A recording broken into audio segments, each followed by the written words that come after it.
ನೋಡಿ, ರಾಜ್ಯ ಉಚ್ಚ ನ್ಯಾಯಾಲಯ ಯಡಿಯೂರಪ್ಪನವರ ವಿರುದ್ಧ ಇದ್ದಂಥ ಪೋಕ್ಸೋ ಕೇಸ್ನಲ್ಲಿ ಏನು ಲೋಯರ್ ಕೋರ್ಟ್ ಒಂದು ಸಮನ್ಸನ್ನು ಇಶ್ಯೂ ಮಾಡಿತ್ತು, ಆ ಸಮನ್ಸನ್ನು ಸೆಟ್ ಅಸೈಡ್ ಮಾಡಿದೆ.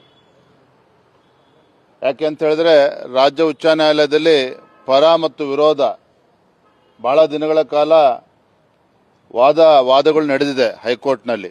ಸೊ ಇದರ ಆಧಾರದ ಮೇಲೆ ನಮ್ಮ ಅರ್ಜಿಯನ್ನು ಕೂಡ ಪುರಸ್ಕರಿಸಿ ಇವತ್ತು ಲೋಯರ್ ಕೋರ್ಟ್ ಏನು ಸಮನ್ಸ್ ಇಶ್ಯೂ ಮಾಡಿದ್ರು ಅದನ್ನು ಸೆಟ್ ಅಸೈಡ್ ಮಾಡಿ ಪರಿಶೀಲನೆ ಮಾಡಿ ಅನ್ನುವ ಅರ್ಥದಲ್ಲಿ ಇವತ್ತು ಒಂದು ನಿರ್ದೇಶನವನ್ನು ರಾಜ್ಯ ಉಚ್ಚ ನ್ಯಾಯಾಲಯ ನೀಡಿದೆ. ಮೈಸೂರಿನ ಮೂಡಾ ಪ್ರಕರಣದಲ್ಲಿ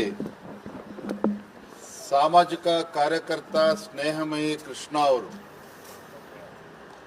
ರಾಜ್ಯ ಉಚ್ಚ ನ್ಯಾಯಾಲಯದಲ್ಲಿ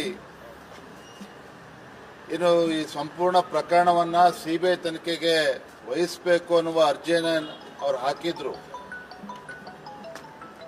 ಆ ಅರ್ಜಿಯನ್ನ ಮಾನ್ಯ ರಾಜ್ಯ ಉಚ್ಚ ನ್ಯಾಯಾಲಯ ತಿರಸ್ಕರಿಸಿದ್ದಾರೆ.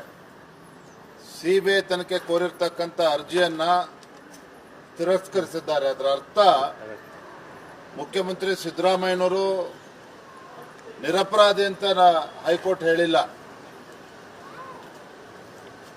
ಸಿದ್ದರಾಮಯ್ಯನವರು ಮೂಡಾ ಪ್ರಕರಣದಲ್ಲಿ ಅವ್ರ ಮೇಲೆ ಆರೋಪ ಏನು ಬಂದಿದೆ, ಆರೋಪ ಮುಕ್ತರನ್ನಾಗೇನು ಹೈಕೋರ್ಟ್ ಮಾಡಿಲ್ಲ.